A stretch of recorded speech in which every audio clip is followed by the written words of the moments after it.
All right, welcome everyone. We're going to have an absolutely fun time creating this farmhouse style painting out in the countryside where we have beautiful colors, the fall colors. We have a beautiful barn and silo and interesting shadows and fence posts and a nice gravel road going into the scene to carry our consciousness into the scene here. And again, beautiful colors all mixed here. We're going to show you how to mix all the colors. We start out with a real simple color wheel on this palette paper. So we'll show you how to mix all the colors, and then to start with, we'll show you how to do a drawing, a simple sketch, just to get basic design and layout on your canvas, which only takes maybe 15 minutes. Once you get that on, then you're mixing your colors and we're painting. So we'll do this all next. So we'll begin with our pencil drawing next. All right, so we just saw the finished painting, and let's get started on getting our layout and design of the painting started first. I'm using a pencil. I have a charcoal stick around here somewhere, but I think I'm just going to use my pencil. I don't see it right now. So this beautiful scene here, farm scene, with a barn and silo and different buildings and fields and fences and interesting things like this, autumn colors, beautiful blue sky. We have really a wonderful painting here. So let's, we'll say about halfway is where the tops of the barn, or the main barn is, the top of the main barn, and the trees here in the silo. So if we just, sometimes when I tape off my painting, it's hard to see what on camera, and it's actually good to have like a border that you can kind of see like this. And now we're gonna say about halfway. Looking at this here, it's about halfway, so we can just sort of, we have a tree over here. And then I'm just going to make a basic observation that this main barn here is sort of just a little bit to the right of the halfway point of the picture. The same with the road leading into the picture. It's a little bit off center. It's not quite center. So if this is the center, and when I look at the canvas here, and I say that's about halfway, I can pretty much double check myself too and say, well, how close did I get it? By eye, 5 and 5 1/8. So I was only 1/8 of an inch difference between the size of each of these halves. So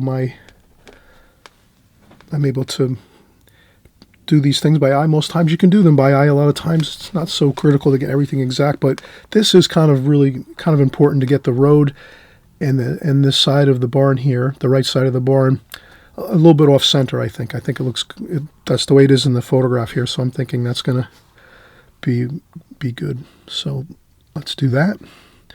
So we'll make this off center, and that'll be the edge of the barn. And that's right here next to these trees. So this tree maybe is a little bit over here, and if there's a little bit of space,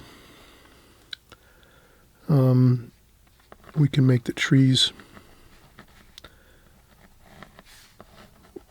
we can change the tops of the trees, we can change those, move them around a little bit. We're just sketching in our ideas here. And this will go quick to get our drawing and our rough sketch in, just to get our, so this is the top of the barn. Again, you can use a ruler if you want to keep it really straight and accurate.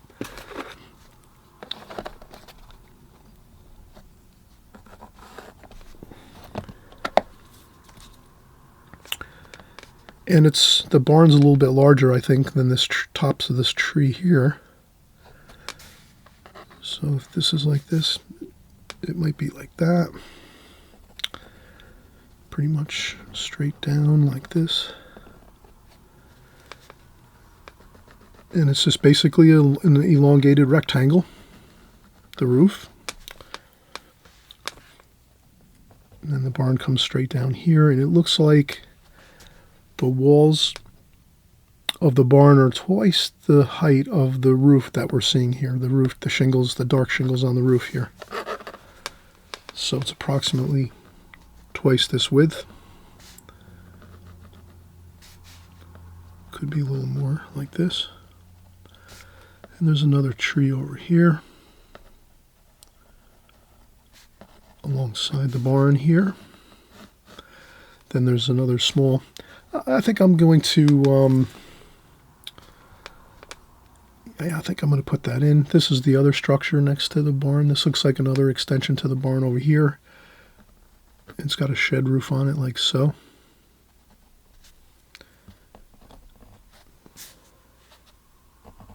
Like that. And this is pretty much all level ground here, so we can just go across like this. So now you can kind of see we have the basic configuration of everything. Also, we could put this small building here. Like that. 2 windows.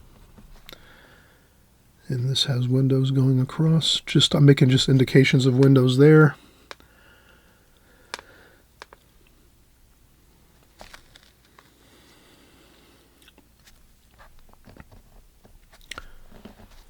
I'll make an indication of a door over here, like that, and maybe a couple windows, like this.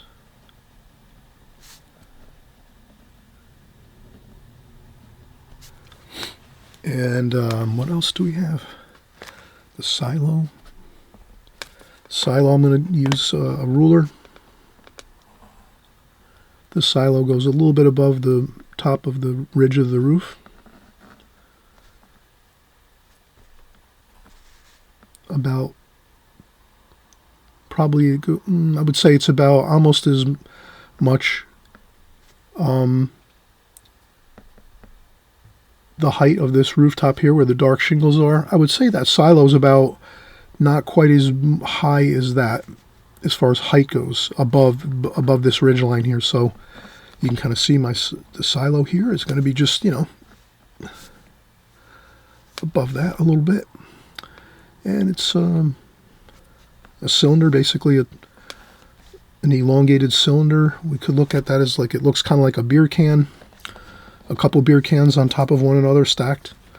Or it could be a roll of some sort, like a dowel or a rod, something like that. So it's just, we can think of things as just shapes of things. So when we're drawing something, we don't get too focused on what it actually is, but we could just say, well, that looks like a couple beer cans on top of one another, or that looks, and then it kind of just in our minds takes the pressure off trying to draw it as exactly like we see it. So that's a big help sometimes with drawing, is just kind of seeing things as their basic shapes and maybe relate them to other shapes that we see in nature and in our everyday life, and then it's a little bit easier to render things sometimes like that.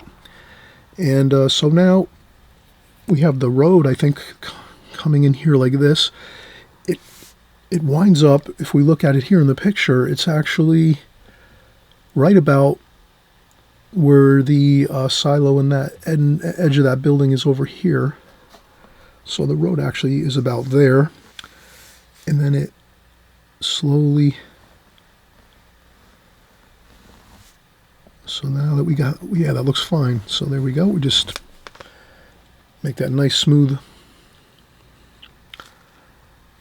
turn like that, and it goes in like this, and then comes kind of straight like this. And we have a couple fence posts here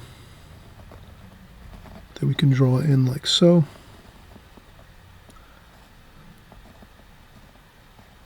Like that.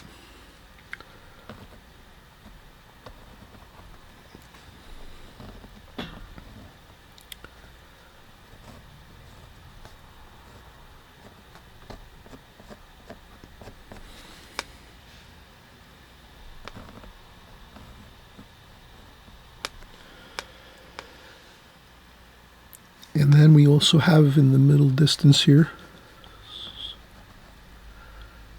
looks like some bushes and things, fall colors. This might be where there's some, they have some things stored over here, maybe some pumpkins from the field here. Maybe we'll make some pumpkins over here. And some hay bales, a couple hay bales. Basically, they're like just cubes. Almost just like a box, like a packing, shipping box. Some bales of hay. And over here, the same thing. There's some more. Basically, directly across here, we have some bushes. It's kind of nice. It breaks up the field a little bit. The green fields here. These look like pastures. Maybe they have their cows and their farm animals that graze here on these fields. It kind of looks like that. And then here in the distance, we have some, looks like houses behind the trees. So it looks like there's some other houses and maybe some parts of the farm that might have buildings or things of that nature behind the trees and under the trees, sort of. So we don't have to worry too much about that part of the painting. Let's just leave that abstract. This is the main focus here anyway, the barn and the road leading into the barn area. I think that's...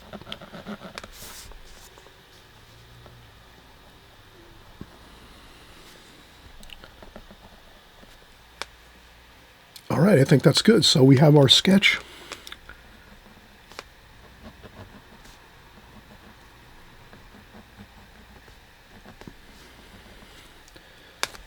Our silo, our barn, our trees that go across the picture, right along the center of the picture this way. A nice, beautiful road leading into the picture. We have the light, very, very important. We always, before we start our painting, usually in the beginning, we'll just make the note, where's the light coming from? And then we can really see pretty clearly that the light's coming from this side of the painting, across like this. We can see the light lit, so the silo has that light on the left side. There's shadowing from the fence posts and other trees here that are outside of the picture, but you can see the shadows going this way on the road there. So, and it looks like the sun is probably higher in the sky, not tremendously low. So I don't think it's probably, it could be mid-morning or mid-afternoon.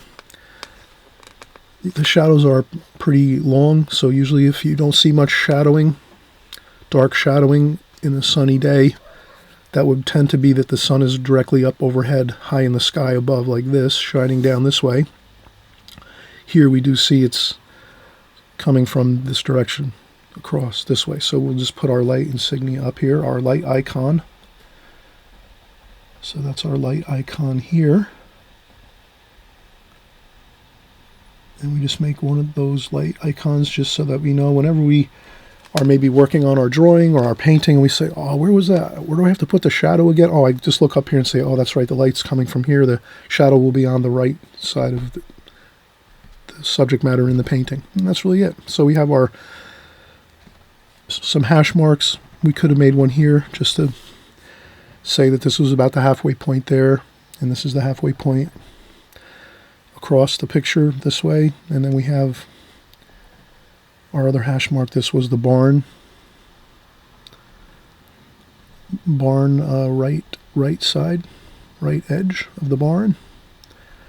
And then anything else that we kind of, that was pretty much about it. And then over here too, we did say that this was the edge of the road.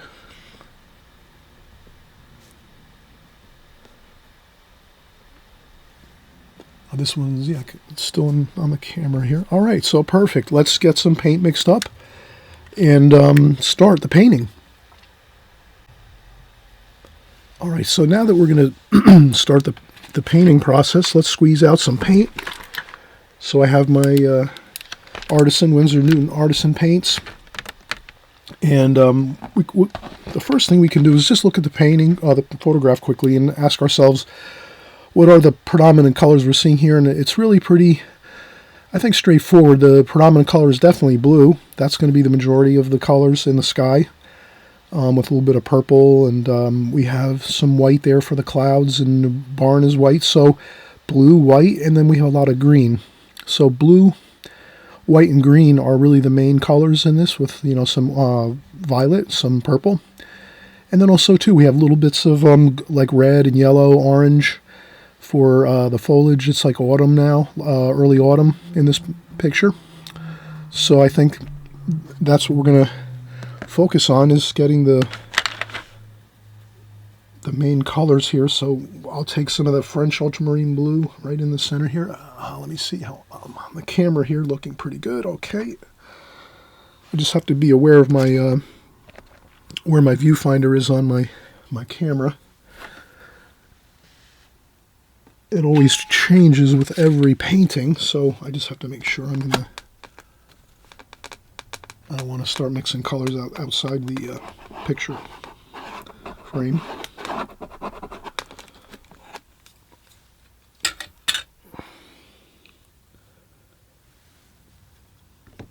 And you can write down your colors too at the top of your palette or the bottom of your waxed paper. This is palette paper, and incidentally, all of all the art supplies I use, whether it's my paints,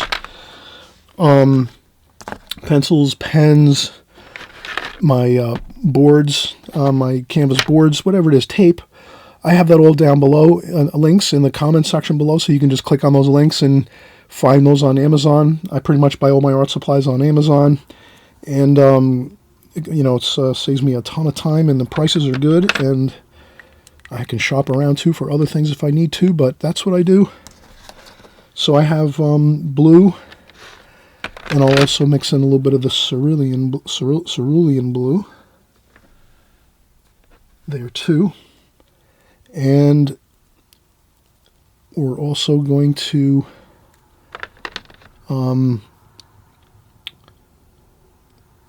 we'll need a little bit of red for the fall colors here, so we'll put some red over here, and I'll just make this like the color wheel. And some yellow. So yellow I'll put up here. So this is basically our color wheel right here on the canvas. And, you know, we didn't have to put maybe this as much red and as yellow. We probably didn't have to add that much to the palette here, because you can see it's not that much, but it's good to have it on the palette. We might need it. To make our green, we're going to need some of that yellow to make the green, so we're going to use quite a bit of that yellow. And we can also add, you can also, again, double up on different colors within the same family of color. So if this is a yellow, well, this is a yellow too. So yellow ochre and cadmium lemon yellow are both yellow, you know, in the yellow family. So we could put those together like that. And you can also maybe use a little bit of alizarin crimson too over here with this red. So you can expand your color wheel a little bit, make it a little more diversified, but you don't need to. You could just use 3 colors. So you could use either cadmium red, cadmium lemon yellow, and French ultramarine blue, or you can just use cerulean blue, alizarin crimson, and yellow ochre. So you can, you know, you can make your palette colors whatever you like them to be. You work with these colors, you find which ones you like the best. Maybe you want to always use a lot of variety for your color wheel. Maybe you don't. I don't know. It's up to you. You're the artist. You'll figure that out. I'm going to try to make it a little diversified, although sometimes I will keep it pretty simple and just use like three colors. And then what we'll do is we will grab our brushes here. We have some, I use these are Princeton brushes. They're kind of student grade brushes. They work great. They're synthetic, easy to clean up, and we're using water mixable oil paints too, which is great. This artisan line of colors and paints is water mixable, so you don't need to use any solvents like paint thinners or turpentine or anything like that. You can mix these paints with a little touch of water if you want. Damp brush. Usually I just paint straight with the paint and I don't really mix in too much water, just a little bit like a damp brush. But you can thin it down if you want with water. It cleans up with water. Soap and water you can clean your brushes with if your brushes get a little bit you know, you want to clean up your brushes, keep your brushes in good condition, so you use soap and water, that's fine. And that's all you need. It's kind of like watercolors, pretty much. And I use fresh, clean water in my water bucket, and that's it. And then we'll have some paper towels on hand, tissues. I usually wear an apron just so that I can, clean my hands or my brushes on my apron. But let's start mixing our color wheel, though. That's the first thing. Let's take our colors. Sorry about that. I have a cold. So we can take a little bit of water off our brush once we rinse it on the paper towel, and then we can look at our color wheel. I usually have this color wheel across from me in my studio, or right in my working station here. So I'm just going to basically mix the colors just like this so that I get my secondary colors, which would be the orange, the green, and the violet. So I'll have it across from me. And I'll just start with orange. And what I do is I usually, if I'm going to mix an orange, I'll take the lighter colors first here. The lighter colors first, which is the yellow. Lighter in tonal value. So if we're looking at it as if, just like if it's dark or light, this is a lot lighter than the red. So I use this first, then I add in a little bit of the darker red. And I see how that looks with making an orange. And that looks good. That, to me, is a good orange. That looks good. Okay. Then I rinse the brush.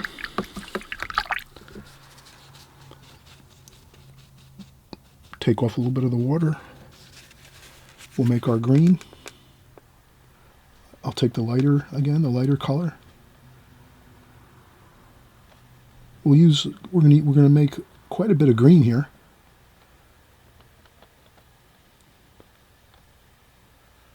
And then I take a little bit of that darker blue and mix that together and see what happens.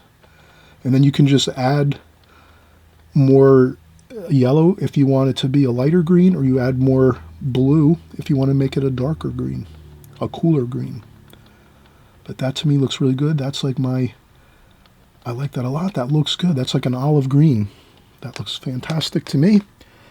And then we'll make our violet. Rinse off our brush one more time. And then we dry off the brush a little bit on the paper towel. Then we'll come over here. We'll go with our lighter color first. Maybe we'll use a little bit of alizarin crimson now. All right, I'll go over that in a second. A little bit of alizarin crimson, a little bit of the cadmium red, and a little bit of both of these blues. And that looks like a really good purple. And the easy way to tell is to just rinse off the brush. Good. And then we dry off a little bit of the water, and then we can just take some of that and now that purple looks a little bit toward the red side, so we want to add a little more blue to this. It's hard to tell sometimes when it's the thick paint. Okay, so now we've added in a little more blue. Rinse off the brush one more time. Good. Dry off a little bit of the water. That's more like violet. That's, to me, is a good violet. Right in between the red and the blue. And this was a little more like, this is like our blue violet. Or I'm sorry, the red violet. This would be red violet here. So we can already say that we have our tertiary color there, red violet. So now I'm working on the tertiary colors, which are the colors on the outermost of the color wheel. Red violet's here. Blue violet we can make next. We have our violet right now, right here. We mix that. So let's make our blue violet. And that's a little more blue mixed with the violet.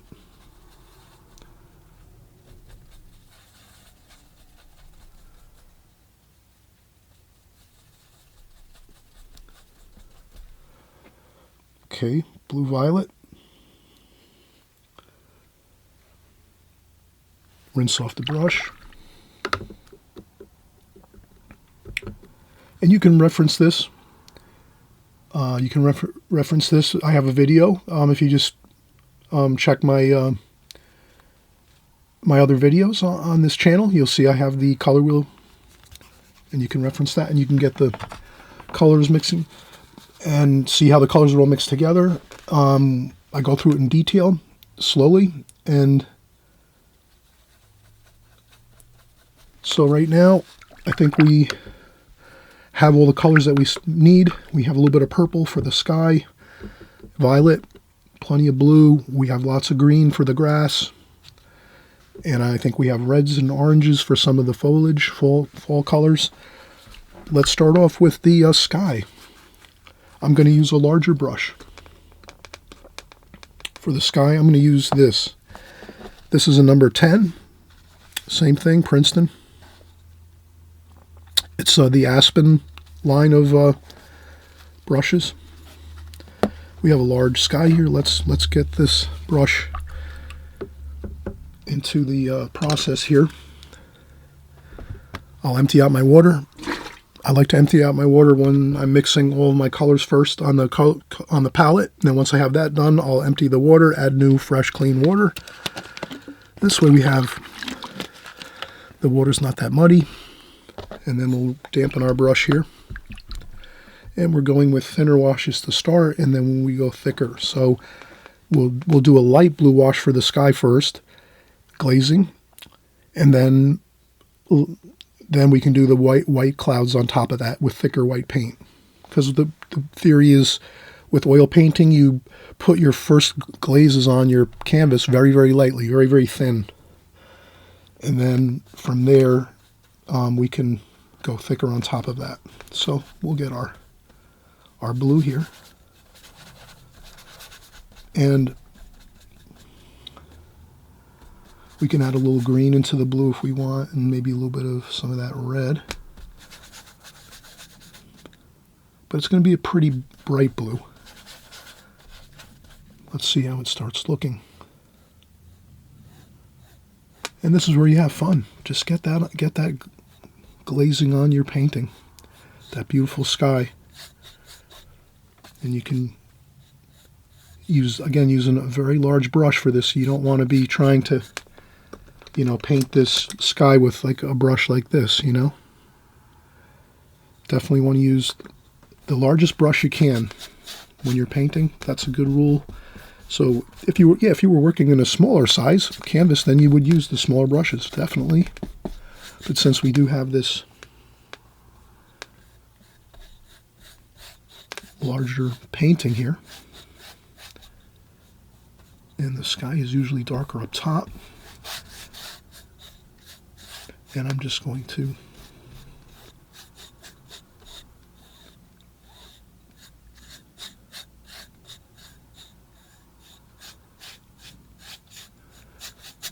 and then as it comes down closer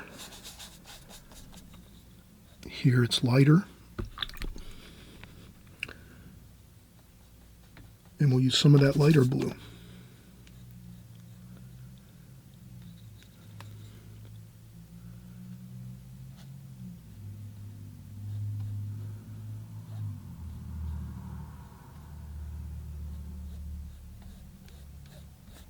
And I can paint over the roof because the roof is actually going to be very, very dark. And the tree, same thing. If you go over the tree edges, that's fine.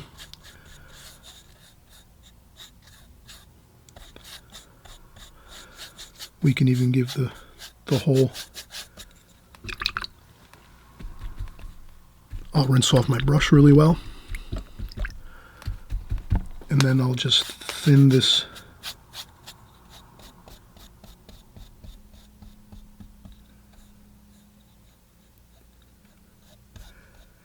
and we can just add that really light blue all the way across, right into the grass too, and the road.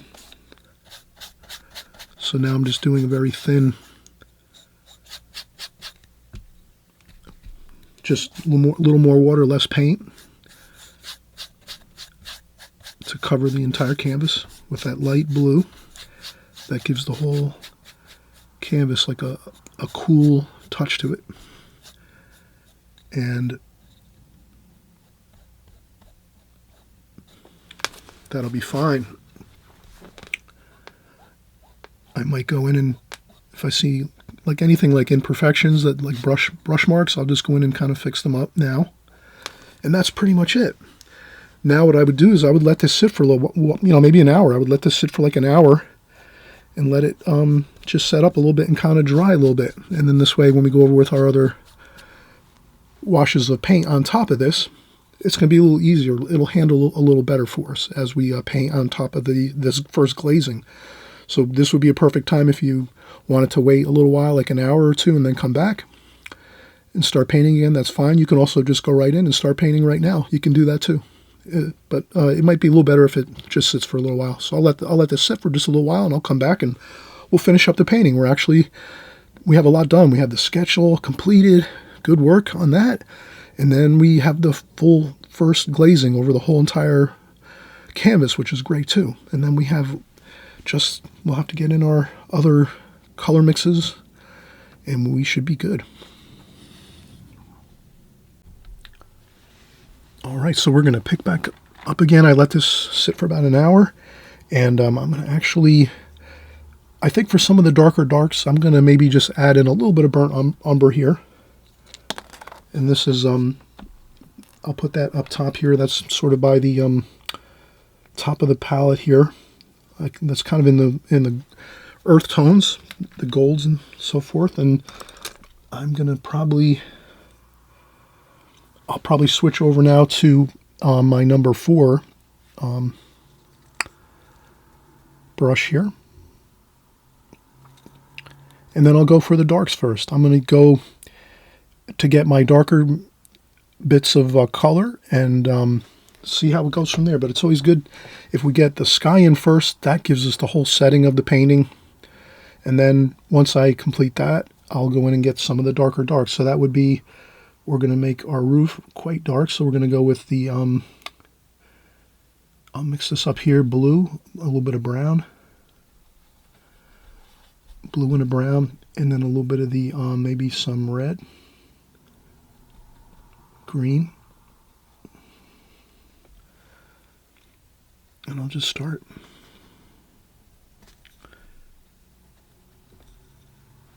And this is great. Flat brushes are great for architecture.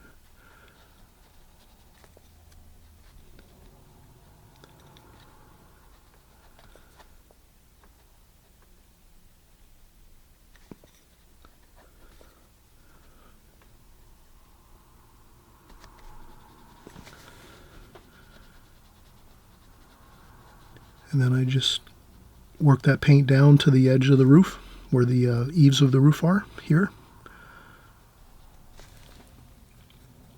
We'll put a shadow under there. And maybe a little bit of an angle on this part of the roof over here. Okay, and then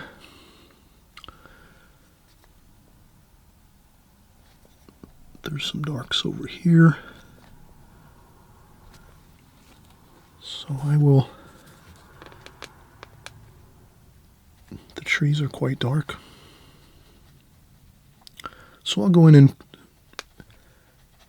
maybe work on some of the darks I see where the trees are.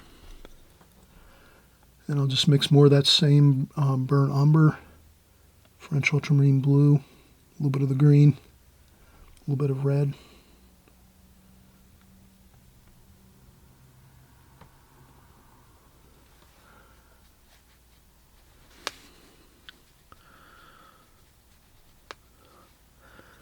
And again, I know I did see there's some shadows and darker, maybe bushes and some hedges and things. And there's shadows too over here, underneath here.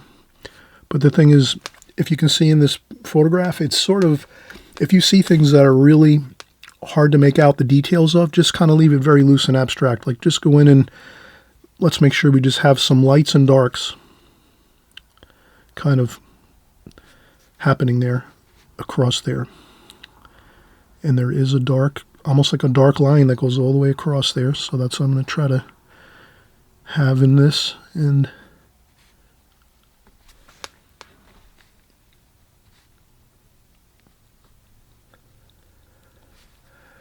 the light is coming from, again, this direction. So this side of the tree, this side of the trees will be a little bit more lighter in color, in the greenish color, greenish reds.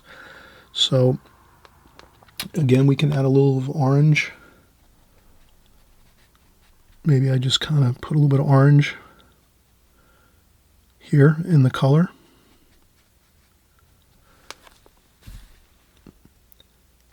Same thing over here, although this is lighter. So let me keep working on some of the darks here.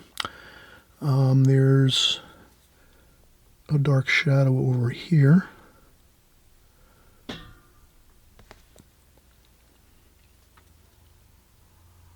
There's another dark shadow over here as well, along the side of the silo.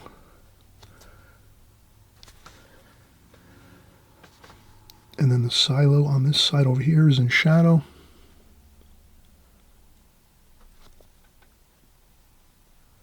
So I will just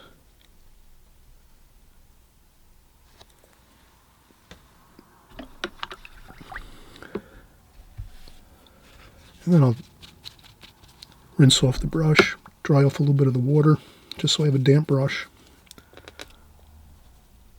And I'm just going to take this and just maybe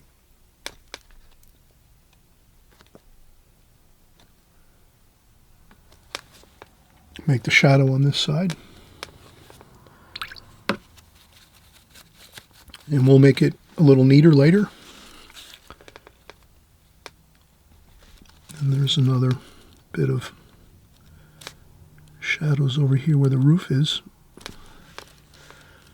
And the same thing here. I see a bit of darker darks here.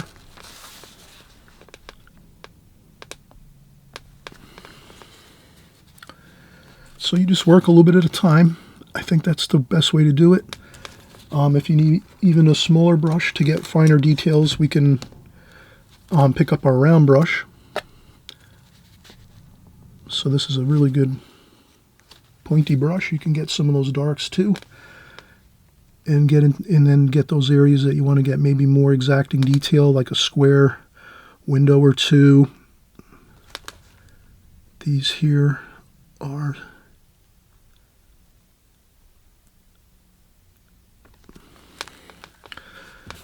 and then you can carefully square them a little bit. I think that looks good if we get the top square, kind of like a little bit of a line across the top there, like that. That gives it that looks better. And there's a door over here.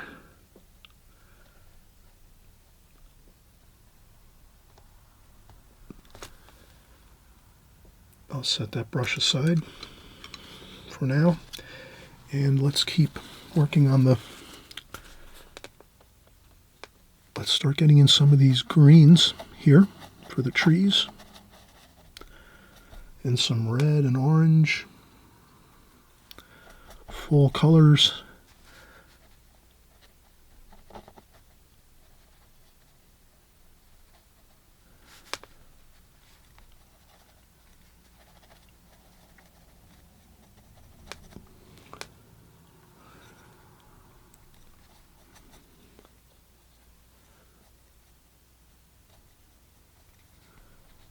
And again, I'm having a fun time here, getting in these colors.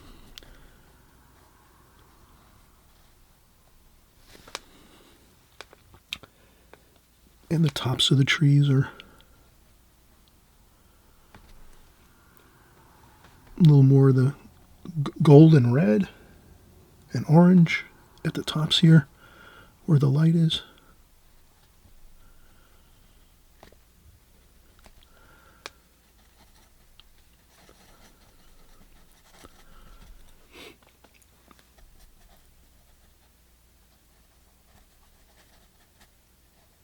And then more darker shade down here.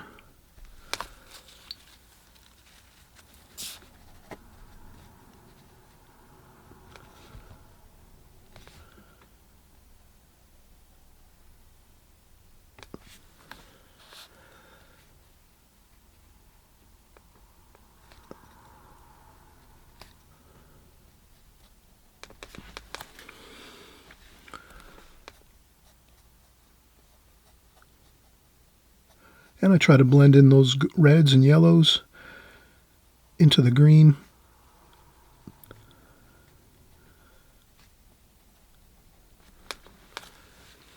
And that looks pretty good. I think we are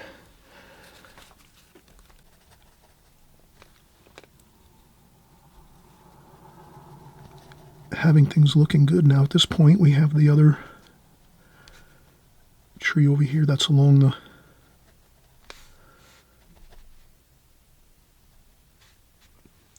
and that's where we make, again, a little bit of that green, orange, and red.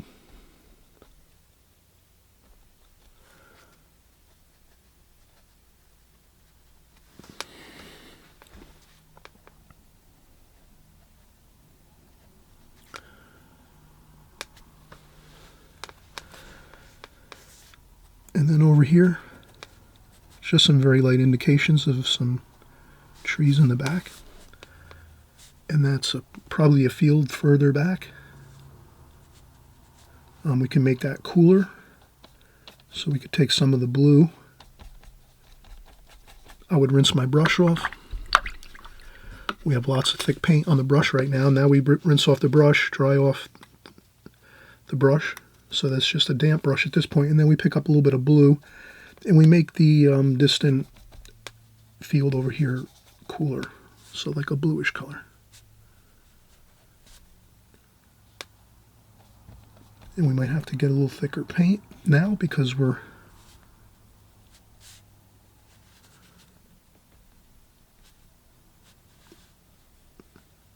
that's good. All right, and next we will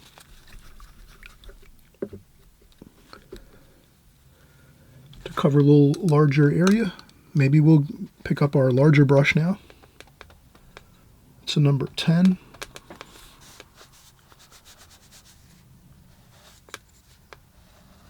And let's just get the paint on there. Let's mix up some more. We're going to need some more. Well, let's see how far this goes here. So we have some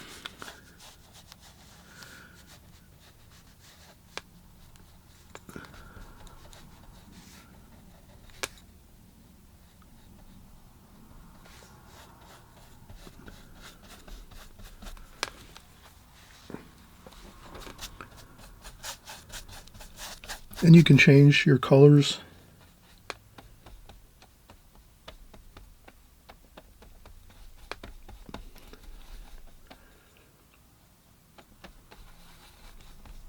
You can make it more. And don't be afraid if you need more yellow.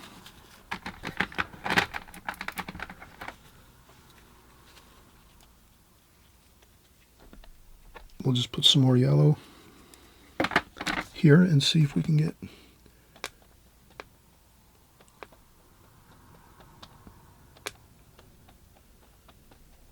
so that's still too well. I like the gold color. Maybe we'll just leave this kind of a golden color here. We'll mix up some more green too. I want to mix some green into this, a little more green. But you can just see how, and we'll come back. We'll just paint over this here. We'll make those fence posts later, so we're not really concerned too much about the drawing. We're going to refer back to our photograph to put in those fence posts, so we can paint over those like this. So I'm just going to get this all painted in here. I'll put a little bit of that golden color on the roadway there. And I'll just scrub the rest of this here onto the paper, onto the canvas here. And that looks good. I just want to make some more green here.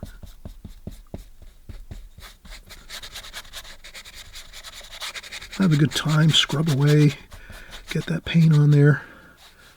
There's some light spots. I make the fields with the brush strokes like this, like that.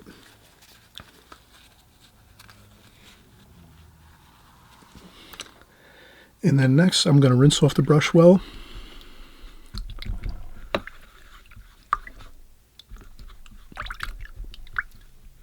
plenty of room on the canvas. I just want to see if I can get a more brighter green.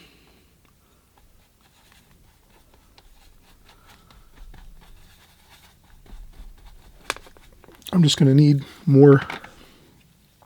I have to use thicker paint now, so I have to add more.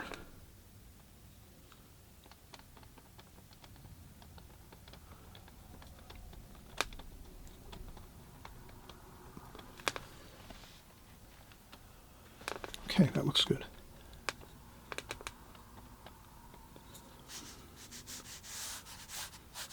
And I just want to get that green here in the fields a little bit.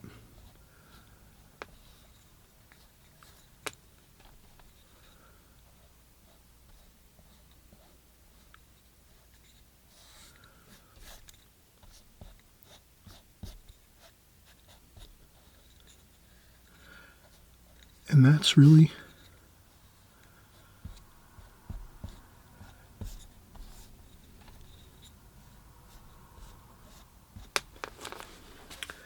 and then with that, I definitely want to, I will go to the smaller brush again, and I'll get some of that green, and I'll just try to put a little bit of that in the,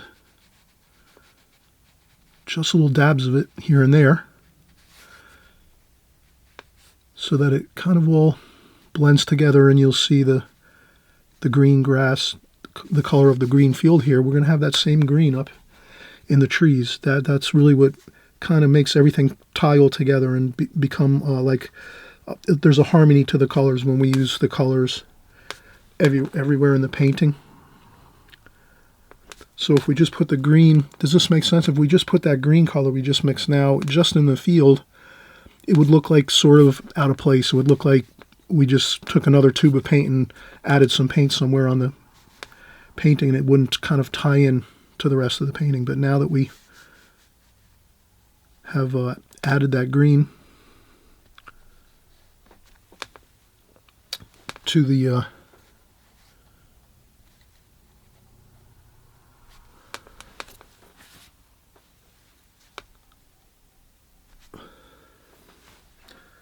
and that is it. I think we're good. We're just going to add those fence posts in a few minutes. I'll take another break, if you don't mind. I'll take a quick break just to relax a second.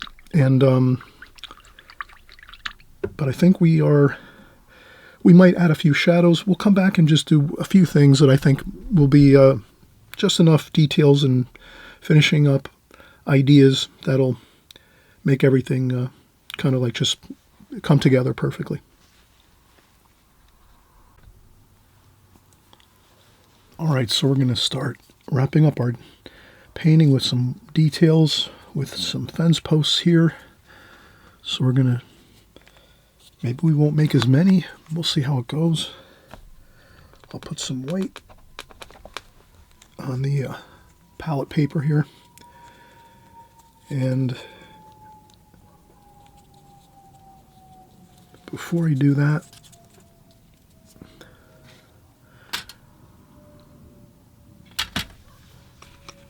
I'll maybe look around the painting just a little bit and see if I'll put some fresh water in my water bucket.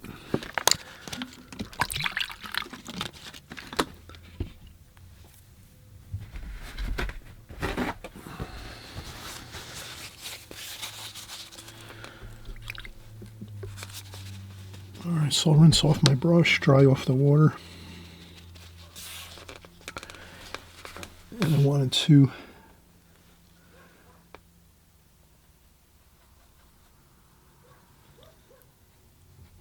get some of that blue dark under here.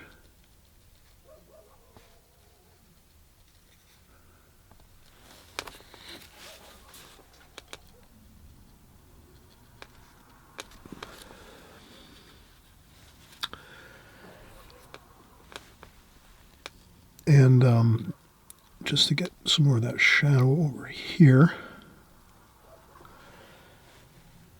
And also I'll just start looking around at the painting and kind of see. I wanted to use a damp brush and see if I can just bring this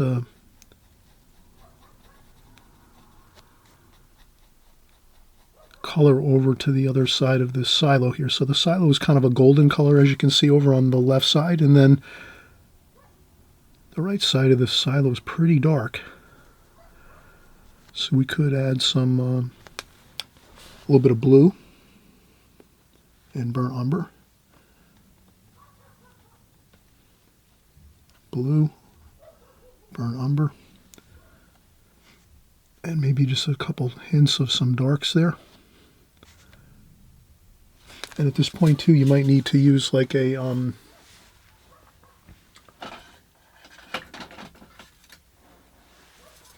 sometimes I'll use just a dowel, a wood dowel, and I can rest my hand on it. I'm used to painting in watercolor a lot, so watercolor usually you can rest your hand or your, usually things dry pretty fast with watercolor, so you can almost, a lot of times you can be working with your hand resting on the paper a lot of times. But not with oils. Oils are, they take a long time to dry, days, sometimes longer, weeks.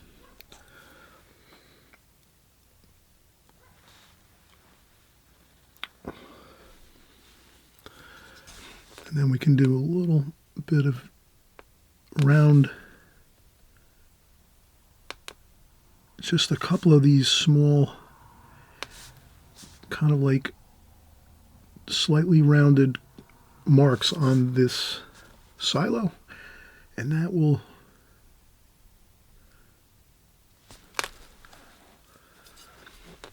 give us the little bit of detail we need, and we'll just do the same over here on the dark side of that.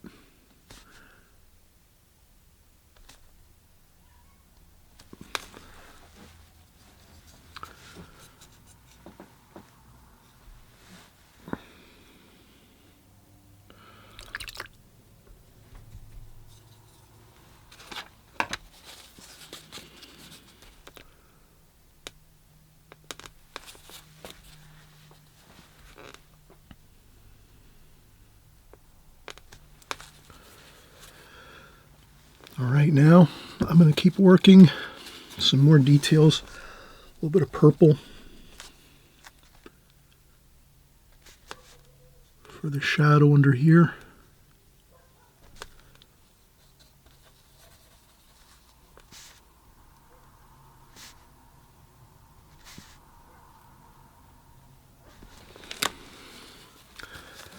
And I'll mix in a little bit of gold in that purple too.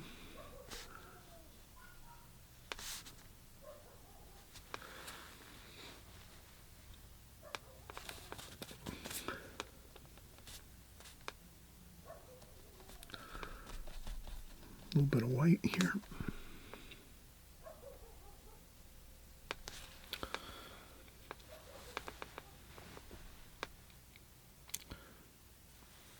So now I can just do a little bit of fine detail.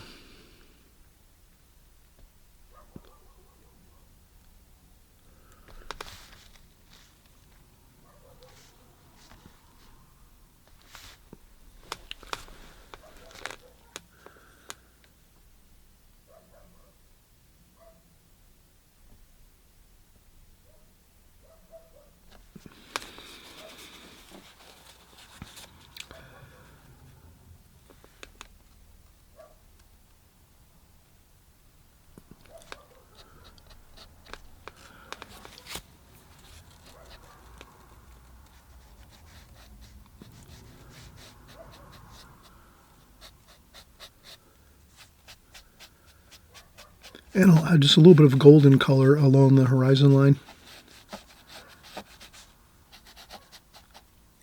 mixed in with that white just a little bit. So that's a little bit of white with a little bit of the gold color there that we use for the fields here. And that also does a great tie-in for the painting with the color.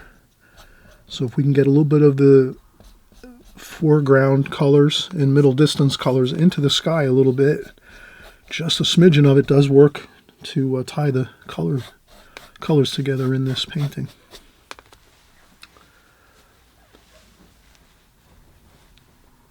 I think that's going to be good for that, for the sky. And I was looking at some other things here. There's a shadow, purple, maybe a little bit of brown mixed with the purple, a little bit of gold, like this. And I wanted to get a shadow along the side here. Let me see if I can just do that.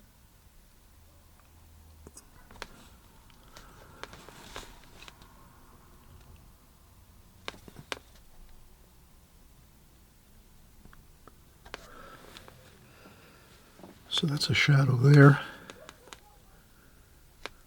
Maybe a shadow over here.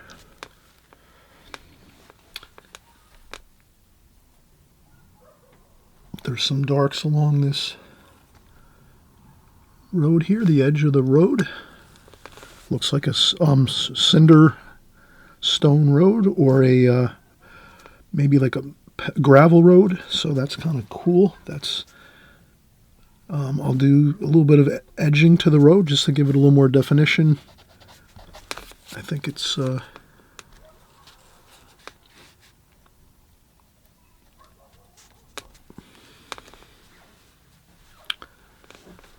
then we said we would do a little bit of orange.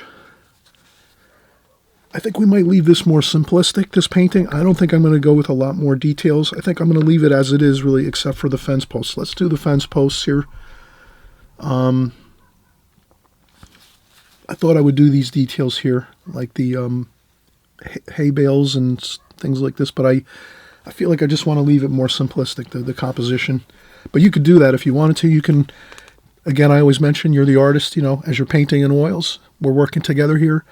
My ideas, or just we're working together. I'm kind of showing you my methods and techniques of how I'm going to create my oil paintings, and then from there you can expand upon my ideas and say, well, I'd like to have more details here in my painting, and you can do that. You can add different things. You could maybe say to yourself, I'd like a couple, maybe some clouds, maybe some white clouds in the sky. That might look good too, up above here. But it's all up to you. Or you could diminish things. You could take things out that you don't like in the painting. You might say, there's too many trees over here. I want to remove some of the trees and just maybe have one or two smaller trees over here. So you can adjust your painting to suit yourself, and don't ever feel like you have to stick to one game plan like 100%. So now I'm just going to take this white and take a little bit of the gold, mix it in with that white.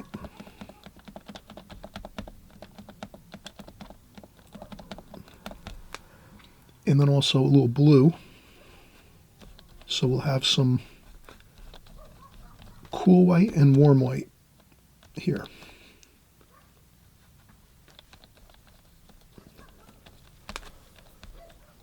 Okay.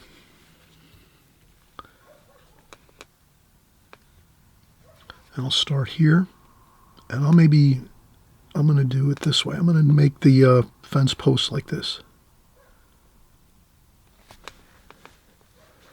So, a square brush or a flat brush.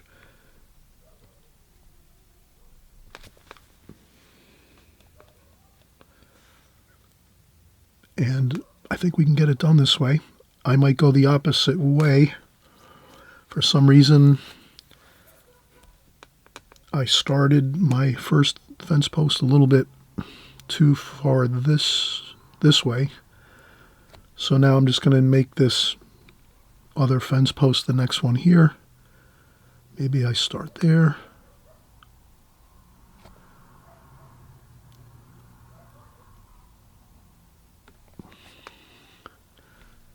And maybe this one's up a little higher. That. And what I'll do is just really start to make them thinner as they go this way.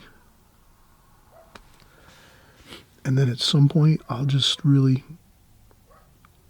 make them just diminish like that, so you can barely see them now. And then we'll do more paint. And I'll take some of that paint off my brush, because now we're going to do these over here, which are kind of in the distance, which is interesting. So I'm going to put one of them maybe about here, like this.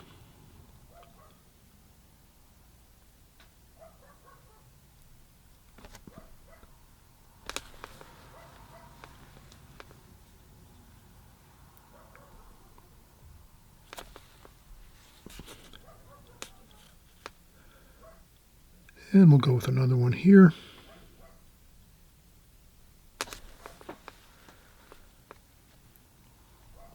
Then one over here. They're going to get thinner now, so we make them thicker over here, wider.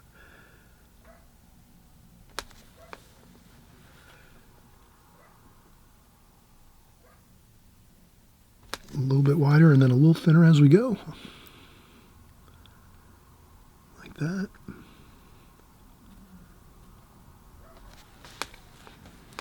And then as we do this, then we can pretty much take mostly all the paint off the brush and then just slowly,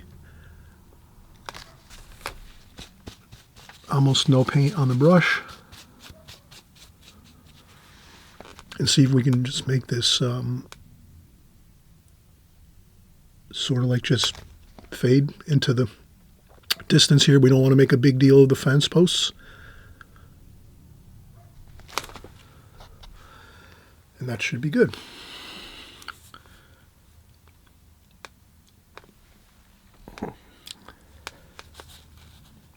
I also wanted to take a little bit of warmth.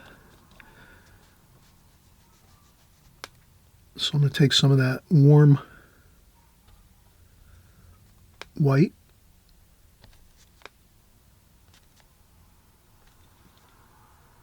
and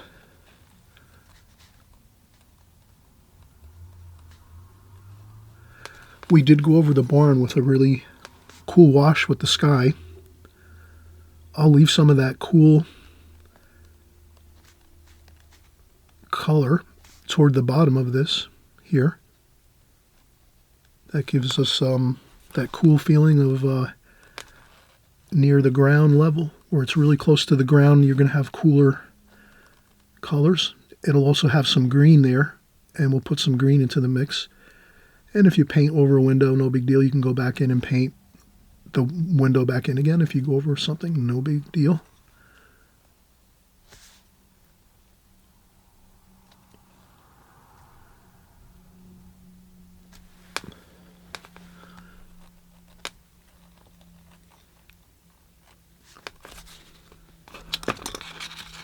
And I might use my rod again here just to be able to get a little more exacting brush strokes in here, because, and again, you can paint your windows in if you want to.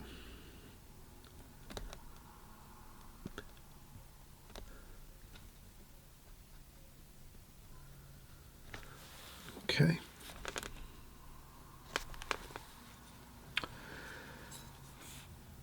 So we'll touch that up, and then I did mention let's get a little bit of that golden color, the green color too. Let's do some of that greenish gold,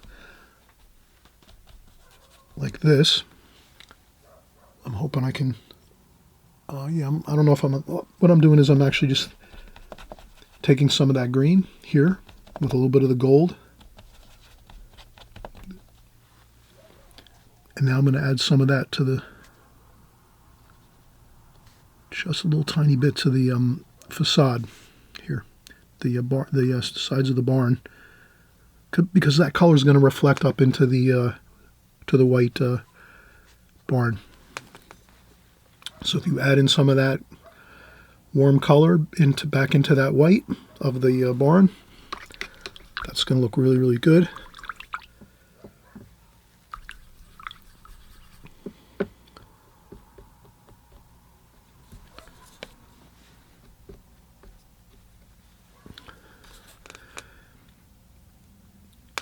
And let me see.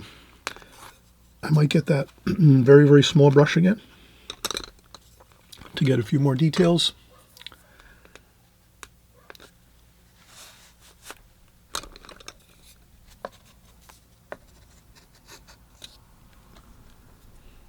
Just to get those windows back in there a little bit.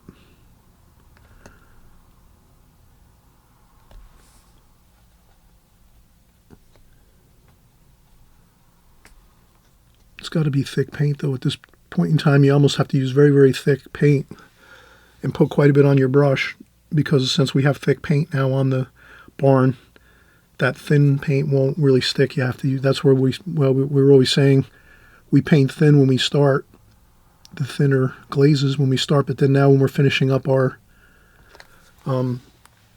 finishing touches, they have to be more thicker paints, and we need a little more thicker paint at that point. We could put a little, I'll rinse off my brush here. We could put a little bit of warm light over here in the tree areas, under the trees here. I think a couple little sparkles of light, maybe right over in this area here. This seems to be a really good focal point for the painting.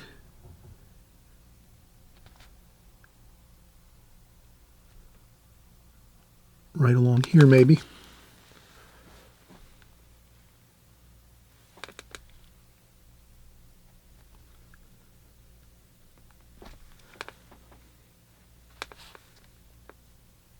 This could be the top of a barn, the roof of a barn over the hill. So that's what we're kind of thinking here. This is sort of like this road actually is going to have a hill over here in the distance that goes over, and that would be another barn over here, the roof of another barn like this over here. But we don't see the bottom of the barn because, you know, it's a hill there. So we can make up a story as we're painting, as we're working out our ideas in the painting. That's always helpful. As we're thinking of ideas, we can, and again, I'll put a little bit of that warm white just over here and a couple dabs.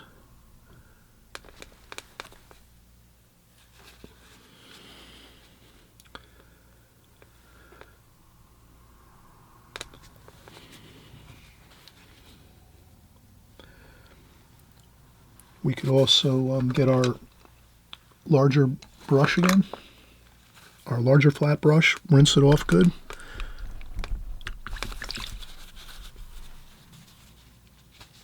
Dry it off on the paper towel really well. Now it doesn't have to be perfectly clean or anything like that, because we're going to go in and mix a dark now. We're going to get some blue and burnt umber and some red. Like this, and make a good dark like this. Then we're going to take our brush and try to get like a nice chiseled edge on it like this. So if we can see that. This brush might have too much. This brush is actually too thick. The hairs of this brush are very, very thick. I don't think we can get the, I want to make some wires here on the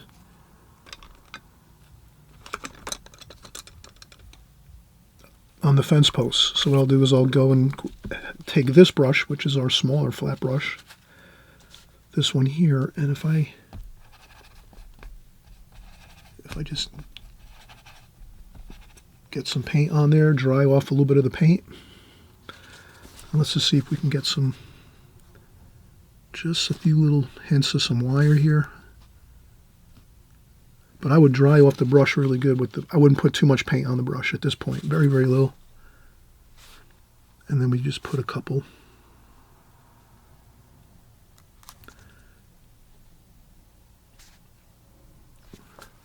Just a little bit of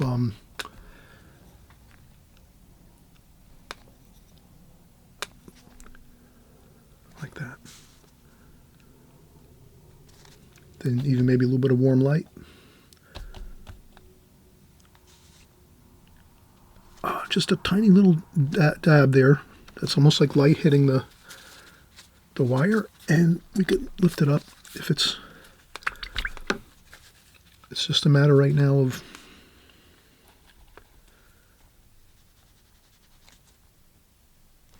not going too overboard with the details, and I think that's plenty good enough. All right, let's call this one finished, and we can always wait a couple days and maybe add just a few more details that we might want. But I think this is plenty good. I think we accomplished the basics of this scene. We made it a little less busy, let's say. So we kind of made the painting to suit our own look that we wanted to. So I wanted to have more of a plain look to it with not as much details. Again, you can do more details, you know. You could put the hay bales in and pumpkins, or you can really create and be in, you know, as creative as you would like with a painting like this. But I just wanted to get the basics in, kind of show you the basics of how we're getting this completed. Only one more thing we could do, I just noticed, with a blue and this darker color over here, blue. We did see some shadows, so this will be really good. This will really make the light in the picture a little more interesting. So we get a couple light, shadows in there along these fence posts here, and the shadows are darker next to the post, and they get lighter as they go away from the post.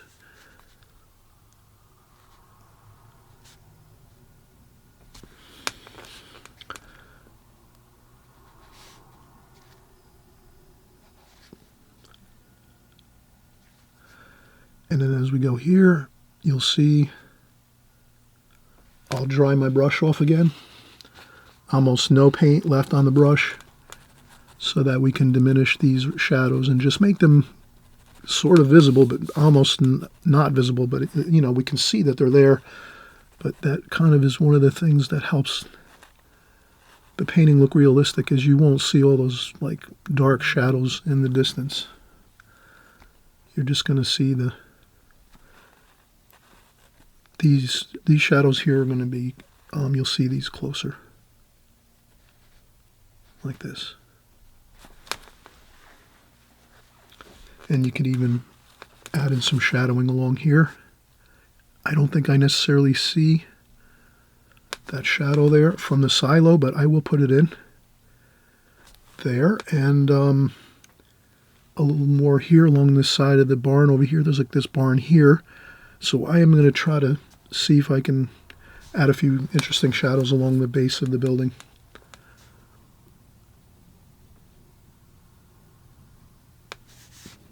And there's some shadowing here for these trees, maybe a little bit there going across the road. Over here we might see that shadow like that. And these trees over here as well might have a few shadows there.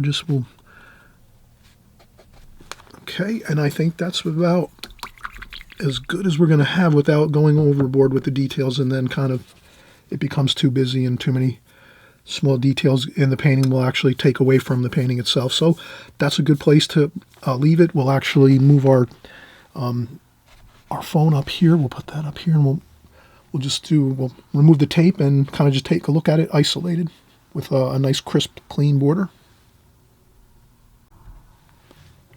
All right, so we'll peel off the tape.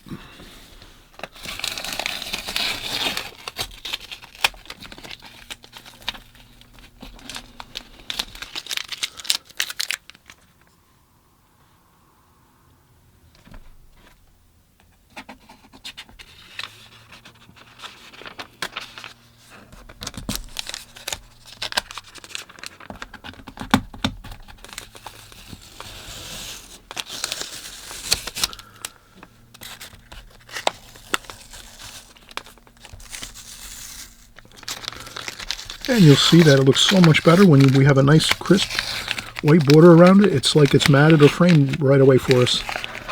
That'll always make your paintings much more enjoyable. When you're finished painting, when you're peeling off the tape and you're seeing the border around it, the way it would look like when it's framed and matted and framed. It's usually just framed with oil paintings.